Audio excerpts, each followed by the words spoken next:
അപ്പോൾ സുഹൃത്തുക്കളെ, ഇന്ന് മലയാളികൾ തീരെ കാണാൻ ചാൻസ് ഇല്ലാത്ത ഒരു കാഴ്ച കേട്ടോ ഞാൻ കാണിച്ചിരുന്നത്. ഞാൻ രാവിലെ എഴുന്നേറ്റപ്പോൾ വീട്ടിലൊരു 9 മണി മുതൽ കറണ്ടില്ല.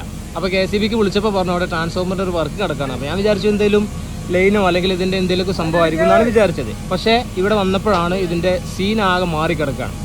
ഈ ട്രാൻസ്ഫോമറിൽ ഒരു ഓയിൽ ഉണ്ടാവും, അതൊരുപാട് ആളുകൾക്ക് അറിയാം. അതൊരു ചെറിയൊരു ബോക്സാണ്. ഇതിൽ ഏകദേശം 200 ലിറ്റർ ഓയിൽ ഉണ്ടാവും എല്ലാ ട്രാൻസ്ഫോമറിൽ നിന്നാണ് എൻ്റെ ഒരു അറിവ്. ആ ഓയിൽ ചേഞ്ച് ചെയ്യുന്ന ഒരു രംഗം കേട്ടോ കാണാൻ പോണത്. അപൂർവം ചില ആളുകൾ മാത്രമേ കാണാൻ ചാൻസ് ഉള്ളൂ. അപ്പോൾ എന്തായാലും ഞാൻ ഈ ഒരു ചെറിയ കോണിപ്പടി കയറി മേലോട്ട് പോട്ടെ. കാരണം ഇതൊക്കെ കാണുക എന്ന് പറഞ്ഞാൽ അപൂർവ ഇനം കാഴ്ചകളാണ്. ഇതൊക്കെ ആ സ്പോട്ടിൽ നമ്മൾ കാണിച്ച് തന്നേ പറ്റുള്ളൂ. ഈ ഒരു ട്രാൻസ്ഫോമറിൻ്റെ ബോക്സിൽ വരുന്ന സംഭവങ്ങൾ ഇതൊക്കെയാണ് കേട്ടോ.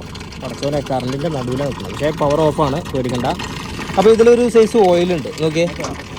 അടിയിലേക്ക് നോക്കിയാൽ നിങ്ങൾക്ക് കാണാം. ഇതിൽ ഏകദേശം 200 ലിറ്റർ ഓയിലാണ് ഇതിലിടൽ.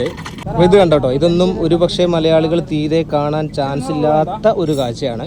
അപ്പോൾ ഞാനിതുവരെ ഇങ്ങനെ വന്നപ്പോൾ നമ്മളൊരു ക്യൂരിയോസിറ്റി ഇങ്ങനെ കാണിച്ചു കൊടുക്കാന്നുള്ള സംഭവം ഉണ്ടല്ലോ. നോക്കി, ഇതിലുള്ള ഒരുപാട് ഓയിലാണ് എന്തൊക്കെ പറയില്ലേ, അതേപോലെ ഇതൊക്കെ ഉണ്ട്. ഇതിൻ്റെയൊക്കെ ഉള്ളിൽ നിന്നാണ് ഇതിൻ്റെ ഒരു പവർ ജനറേറ്റ് ചെയ്ത് വരുന്നത് കേട്ടോ. അപ്പോൾ ഞാനിതിങ്ങനെ കണ്ടപ്പോൾ ജസ്റ്റ് ഒരു വീഡിയോ എടുത്തെന്ന് മാത്രമേ ഉള്ളൂ. അപ്പോൾ ട്രാൻസ്ഫോമറിൻ്റെ ബോക്സ് കാണാത്തവർക്ക് അല്ലെങ്കിൽ ഇതിൻ്റെ ഉള്ളിൽ കാണാത്തവർക്ക് വേണ്ടി സമർപ്പിക്കാം കേട്ടോ. അപ്പോൾ ഇനി ഇതിൻ്റെ ബാക്കി കാര്യങ്ങൾ ഞാൻ അടിയിലെത്തിയിട്ട് പറഞ്ഞുതരാം. ഓക്കെ. അപ്പോഴേ സുഹൃത്തുക്കൾ, ഇതിൽ ഈ ഒരു ഓയിൽ ഒഴിക്കുന്നതിൻ്റെ പർപ്പസ് എന്താണെന്ന് വെച്ച് കഴിഞ്ഞാൽ ഈ സാധനം എപ്പോഴും എന്തായിരിക്കണം, കൂളായിരിക്കണം. അതേപോലെ തന്നെ ഇൻസുലേഷനും വേണം. ഈ ഇതിൽ ഒഴിക്കുന്ന ഒരു ഓയിലിൻ്റെ ഒരു പ്രത്യേകത ഉണ്ട് കേട്ടോ. ഇവിടെ സാർമാർ പറഞ്ഞു തന്നാണ്. ഇപ്പോൾ നമ്മുടെ വണ്ടിയിൽ ഒഴിക്കുന്ന ലൂബ്രിക്കേഷൻ ഓയിൽ കാര്യങ്ങളൊക്കെ ഉണ്ടല്ലോ, അതിലും ഈ ഒരു ഓയിലിനും തമ്മിലൊരു ഒരുപാട് അഥവാ വലിയൊരു വ്യത്യാസമുണ്ട്. ഈ ഒരു സാധനം ഉണ്ടല്ലോ, ഇതാണ് ഇതിൽ ഒഴിക്കുന്ന ഓയിൽ. ഈ ഓയിലിൽ എന്ത് ചെയ്യില്ല, വൈദ്യുതി പാസ്സാവില്ല എന്നുള്ളതാണ്. കാരണം ഇതൊരു ലിക്വിഡാണ്, ഒരു ഓയിലാണ്. പക്ഷേ എങ്കിൽ കൂടി നമ്മുടെ വണ്ടിയുടെയും അതേപോലെ തന്നെ മറ്റുള്ള ഓയിലൊക്കെ എന്ത് ചെയ്യും, കറണ്ട് അങ്ങോട്ടും ഇങ്ങോട്ടും പാസ് ചെയ്യും. പക്ഷേ ഈ ഒരു സാധനത്തിൽ കറണ്ട് പാസ് ചെയ്യില്ല എന്നുള്ളതാണ് ഈ ഓയിലിൻ്റെ പ്രത്യേകത. കാരണം അതിൽ ഞാൻ പറഞ്ഞല്ലോ, ആ ഒരു ഏകദേശം 200 ലിറ്റർ കപ്പാസിറ്റി വരുന്ന ഒരു ട്രാൻസ്ഫോമറാണ് ഇതില്ലേ. ഈ സാധനം അതിൽ ഫില്ല് ചെയ്ത് കഴിഞ്ഞാൽ അതിലേക്ക് കറണ്ട് അങ്ങോട്ടും ഇങ്ങോട്ടും പാസ് ചെയ്യുമല്ലോ. അങ്ങനെ ഇൻ കേസ് ഈ സാധനത്തിൽ കറണ്ട് പാസ് ചെയ്ത് കഴിഞ്ഞാൽ, ഈ ഒരു ഓയിലിൽ കറണ്ട് പാസ് ചെയ്ത് കഴിഞ്ഞാൽ അതിൻ്റെ നേരെ നോക്കി ഇതൊക്കെ മെറ്റൽ ബോഡിയാണ്. കാരണം ഒക്കെ ഇരുമ്പുമായി ബന്ധപ്പെട്ടതാണ്, ഇൻഡക്ഷൻ നെട്ടും ബോൾട്ടും ഒക്കെ. അതിലെങ്ങാനും കറണ്ട് പാസ് ചെയ്ത് കഴിഞ്ഞാൽ ഈ സൈഡിൽ ഇനിയിപ്പോൾ ആരെങ്കിലും ഒരാൾ വന്നിട്ട് ഇതിൽ തൊട്ട് കഴിഞ്ഞാൽ അതേ തീർന്ന് കിടന്നു. ആരെങ്കിലും വെറുതെ ജസ്റ്റ് ഒന്ന് തൊട്ടാൽ മതി, ആൾ തീരും. അപ്പോൾ ആ പ്രത്യേകതയുള്ളൊരു ഓയിലാണിത്. അപ്പോൾ ഇതിൽ കറണ്ട് പാസ് ആവില്ല എന്നുള്ളതാണ് ഈ ഓയിലിൻ്റെ ഏറ്റവും വലിയ പ്രത്യേകത. അതാണ് ഈ വീഡിയോൻ്റെ കണ്ടന്റ് കേട്ടോ.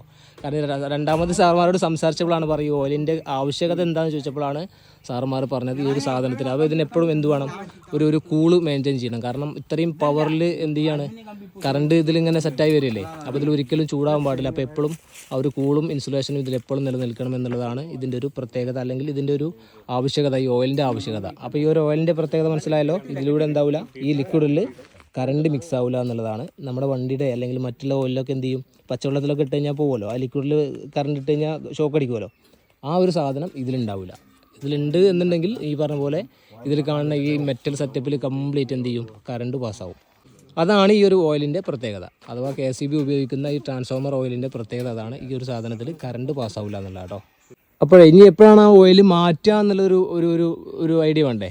അതിൻ്റെ അതൊരു ട്രാൻസ്ഫോമറിൽ ഇത്ര പവർ ജനറേറ്റ് ചെയ്യണം, അല്ലെങ്കിൽ ഇത്ര എന്താ പറയുക വോൾട്ടേജ് ഉണ്ടല്ലോ, ആ വോൾട്ടേജ് കുറയുമ്പോഴൊക്കെയാണ് ഈ ഒരു സംഭവം മാറ്റി വെക്കൽ എന്നാണ് ഇവർ പറഞ്ഞത് കേട്ടോ. കാരണം നമുക്ക് കറണ്ട് ഇട്ടാൽ സ്വിച്ച് ഇട്ടാൽ കറണ്ട് കത്തുണ്ടോ എന്ന് മാത്രമേ നമ്മൾ നോക്കുള്ളൂ. ബൾബ് കത്തുണ്ടോ, അല്ലെങ്കിൽ മോട്ടർ വർക്ക് ചെയ്യുന്നുണ്ടോ, AC വർക്ക് ചെയ്യുന്നുണ്ടോ, അതൊക്കെ നമ്മൾ നോക്കുകയുള്ളൂ. പക്ഷേ ഇതിൻ്റെ ബാക്കിലൊക്കെ ഒരുപാട് സംഭവങ്ങളുണ്ട്. ഓരോ ട്രാൻസ്ഫോമറിനും ഓരോ സംഭവം. അപ്പോൾ ഏതൊരു മേഖലയാണെങ്കിലും അതിൻ്റെ ബാക്കിൽ വലിയ എഫേർട്ടുകളാട്ടോ.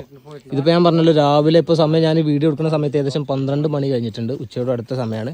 ഇതാണ് ഇതിൻ്റെ സിസ്റ്റം. നോക്കിയേ, ഈ ഒരു വണ്ടി, ഒരു യൂണിറ്റ് വണ്ടി വരും. എന്നിട്ട് അതിന് ശേഷം ഒരുപാട് സംഭവങ്ങളുണ്ട് കാണിക്കുകയാണെന്നുണ്ടെങ്കിൽ നമുക്ക് കറക്റ്റായിട്ട് ഇതിനെപ്പറ്റി ഇങ്ങനെ പറഞ്ഞ് ഫലിപ്പിച്ച് ചെയ്യാൻ. കാരണം നമ്മളൊരു പുതിയ മേഖലയാണല്ലോ. ഇതാണ് ഇതിൻ്റെ സിസ്റ്റങ്ങൾ.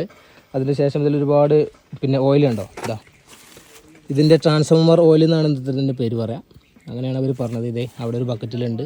അതേപോലത്തെ ഈ ഒരു പൈപ്പ് കണ്ടോ, ഇതിൽ നിന്നാണ് ഈ ഒരു സാധനം വലിച്ചെടുക്കും, എന്നിട്ട് പുതിയത് ആഡ് ചെയ്യും എന്നൊക്കെയാണ് പറഞ്ഞത്. അപ്പോൾ അതിൻ്റെ ഒരു പവർ കപ്പാസിറ്റി ഉണ്ടാവും. ഓരോ ട്രാൻസ്ഫോമറും ഇത്ര പവർ ജനറേറ്റ് ചെയ്യണം എന്നുണ്ടാവും. അത് കുറയുമ്പോഴാണ് ഇത് ചെയ്യൽ. അതായത് എന്നും അല്ലെങ്കിൽ വർഷങ്ങളോ അല്ലെങ്കിൽ മാസങ്ങളോ ഒന്നും ഇത്ര കണക്കൊന്നുമില്ല. അത് എപ്പോൾ ആ ഒരു പവർ കുറയുന്നോ അപ്പോഴാണ് ഇത്ര ഇത് റീഫില്ല് ചെയ്യുക. ഇതാണ് ഇതിൻ്റെ ആ ഒരു യൂണിറ്റ് കേട്ടോ. അവിടെ എന്തൊക്കെ ഒരു ആവിയൊക്കെ പോകുന്നുണ്ട്. അപ്പോൾ കറണ്ടുമായി ബന്ധപ്പെട്ട് നമുക്കറിയാത്ത ഒരുപാട് സംഭവങ്ങളുണ്ട് കേട്ടോ. കണ്ടോ, നോക്കി. ഇത് ഏകദേശം ആ ഒരു ട്രാൻസ്ഫോമർ ഇങ്ങനെ ഒരു മിനിമം ചെറിയൊരു ട്രാൻസ്ഫോമറിൽ വരുന്നത് 200 ലിറ്റർ എന്നാണ് ഇവിടുത്തെ സാർമാർ പറഞ്ഞത് കേട്ടോ. അഥവാ ഇത് മലയാളികൾ കാണാൻ ചാൻസ് ഇല്ലാത്ത അല്ലെങ്കിൽ ആരും ശ്രദ്ധിക്കപ്പെടാത്തൊരു കാഴ്ചയാണിത്. ട്രാൻസ്ഫോമറിൻ്റെ ഉള്ളിൽ ഓയിൽ ചേഞ്ച് ചെയ്യുക എന്നുള്ളതൊക്കെ ചില ആളുകൾക്ക് ഇതിൻ്റെ ഉള്ളിൽ ഓയിൽ ഉണ്ടോ എന്ന് തന്നെ അറിയില്ല. കറണ്ടിന് എന്തിനാ ഓയിൽ എന്ന് ചിന്തിക്കുന്ന ആളുകളൊക്കെ ഉണ്ടാവും. അപ്പോൾ ഞാനിത് വഴി ഇങ്ങനെ പോയപ്പോഴേ നമ്മളെ തൊട്ടടുത്ത് എൻ്റെ വീടിൻ്റെ തൊട്ടടുത്തുള്ളൊരു ട്രാൻസ്ഫോമറാണ്. ഓക്കെ, അപ്പോൾ ഇതേപോലത്തെ ഒരു യൂണിറ്റാണ് വരിക.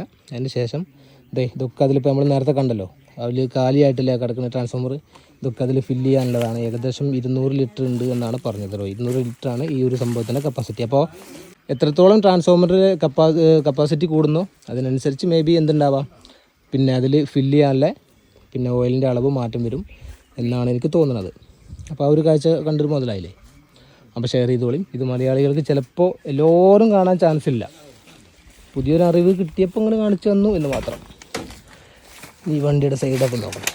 അതൊക്കെ ഒരു പവർ യൂണിറ്റാണ് കേട്ടോ മൊത്തത്തിൽ. അപ്പോൾ ഏകദേശം കഴിഞ്ഞ് കഴിഞ്ഞാൽ അതിൽ ഫില്ല് ചെയ്യേണ്ട സമയമുള്ളൂ. ഓക്കെ, അപ്പോൾ അതിന് വേണ്ടിയിട്ടുള്ള തന്ത്രപ്പാടിലാണ് അവരുള്ളത്. അപ്പോൾ എന്തായാലും കറണ്ട് കത്തണമെങ്കിൽ എന്തെല്ലാം മെനുണ്ട് നോക്കിയെങ്കിൽ. ഇതാണ് KSEBിയുടെ ഓയിൽ ചേഞ്ചിങ്, ട്രാൻസ്ഫോമർ ചേഞ്ച് കേട്ടോ. നമ്മുടെ വണ്ടിയുടെ ഓയിൽ ചേഞ്ച് ചെയ്യുന്ന കണ്ടിട്ടുണ്ട് ഇഷ്ടം പോലെ. പക്ഷേ ഇത് അപൂർവമായിരിക്കാൻ ചാൻസ് ഉണ്ട്. നമ്മുടെ നാടാട്ടോ. വീട് പോകണമൊക്കെ റോഡൊക്കെ വളരെ ഉഷാറാണ്. ഇതുമായി ബന്ധപ്പെട്ടൊരു വീഡിയോ വരും എന്തായാലും, കാരണം ഒന്നുമില്ല.